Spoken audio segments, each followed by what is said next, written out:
You're listening to KXSC on the air always at 1560 AM on the web at kxsc.org and on your smartphone on the TuneIn radio app. Welcome back to the Faceoff. Today is the NHL trade deadline, and we have some more breaking news. The Edmonton Oilers have acquired forward Jerred Smithson for a fourth-round draft pick. They trade that fourth-round draft pick to the Florida Panthers. And also another Pittsburgh Penguins trade. This time they acquired Jussi Jokinen this is all pending a trade call. We'll get to that later. Jussi Jokinen is reportedly going to the Pittsburgh Penguins in exchange for a conditional draft pick. More on that later, as I will find that out once that information becomes available to me. And now to break away from the NHL trade deadline, this segment will be a break that is hysteria caused by the trade deadline, and I now want to discuss some of my favorite hilarious moments that have happened in the NHL over the years. We're going to start this segment with a bang. Most hockey fans nowadays know Mike Milbury to be a very loud analyst on NBC Sports Network, and some of his rants are absolutely legendary.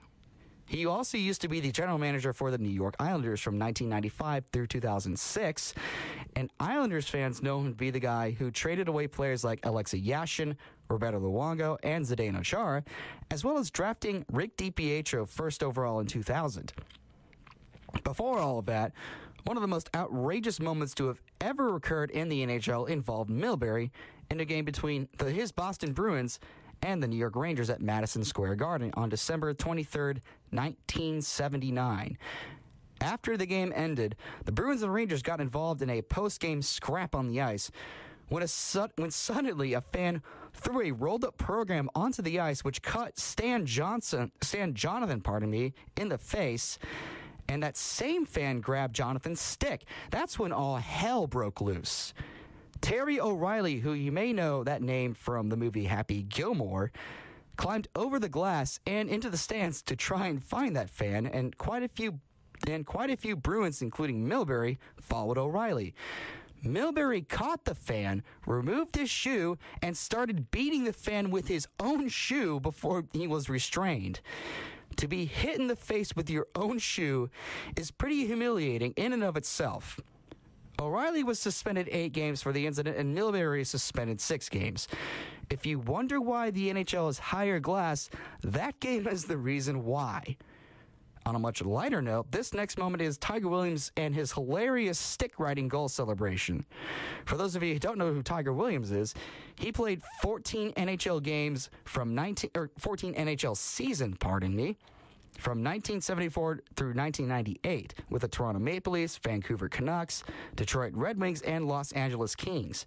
He is the NHL's leader in career penalty minutes accumulated with 3,966. While he was known for being an enforcer, Williams also scored 241 goals in his NHL career, and he knew how to celebrate them. When he scored one of those 241 goals, he skated towards center ice, put a stick between his legs, and sat on a stick as he rode through the neutral zone and saluted the crowd. There aren't that many famous goal celebrations, but that is one of them. Perhaps one of the strangest thing on this next moment to ever happen in a hockey game occurred at the Forum here in Los Angeles on March 5th, 1988, between the LA Kings and Montreal Canadiens. In Detroit, fans throw octopi onto the ice to signal the 8 wins it used to take to win the Stanley Cup. They have kept that tradition for decades. In Florida, fans throw rats onto the ice after the home team wins, which started when Scott Mellanby killed a rat in the Panthers' locker room before the Panthers' home opener in 1995, and later scored 2 goals with that same stick. In Los Angeles on that particular March night in 1988, a fan threw a live chicken draped with a bluish handkerchief onto the ice in the middle of the game, and the chicken was so scared it just stood in place. Strangely enough, play continued for well over a minute, and Kings play-by-play announcer Bob Miller had to say on the air, "Somebody threw a live chicken onto the ice, and play is continuing." That's just something you'd never expect to hear during a hockey game. I'm still curious how the fan got the chicken into the arena. Another famous goal celebration that is highly humorous belongs to Teemu Selanne in his rookie season. In his record-setting 76-goal rookie campaign with the Winnipeg Jets, he scored a goal one game and decided to celebrate it in big fashion by throwing one of his gloves up into the air and pretending his stick was a rifle as he shot at the glove. Like I said earlier, he scored many goals that season, but none as funny and memorable as that one. This next moment occurred in a shootout, specifically in the first year it was implemented in 2005, the year after the lockout. This was a game between the Washington Capitals and the New York Rangers that saw the shootout go to 15 rounds. It is still the longest shootout to date, and the shootout's been in place for 8 years. Rangers defenseman Marek Malik, who until this goal wasn't known for his shooting abilities, eventually ended the shootout and did so in spectacular fashion. Malik skated towards Capitals goalie Olaf Kolzig, but then suddenly put his stick between his legs and roofed a shot over Kolzig's blocker side, causing the Rangers broadcaster to go ballistic, as well as Rangers fans. I should say both broadcasters.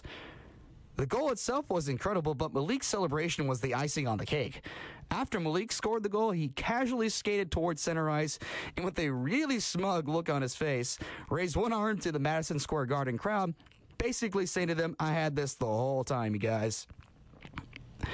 And finally, I will describe my favorite hilarious moment. This one belongs to Patrick Waugh. Waugh's one of the best goaltenders of all time, earning 4 Stanley Cups in his career. This particular moment wasn't necessarily Hall of Fame worthy, but for this purpose, it's in a league of its own in terms of absurdity and hilarity. In a game between the Colorado Avalanche and New York Rangers, the Rangers were winning this game 4-1 with just over 3 minutes left to go in the third period. Not much will be remembered from this game except for what Patrick Waugh did when he got a little bored. The puck entered Colorado's defensive zone, but Waugh decided to come out of his net and lead the rush himself, carrying the puck past his own blue line, deking Wayne Gretzky, pirouetting to get away from another Rangers defender, and passing the puck to Adam Deadmarsh. But Waugh took a penalty on the play because he carried the puck past the red line, which goalies are not allowed to do. His reaction was priceless as he raised his arms in confusion, pretending he didn't know why he was called for a penalty. And despite that, he can say he deked the great one. And that is not something many goalies can say. Coming up after the break, what exactly goes down when teams make a trade, and what is probably one of the most famous trades that have likely led to this system that's in place.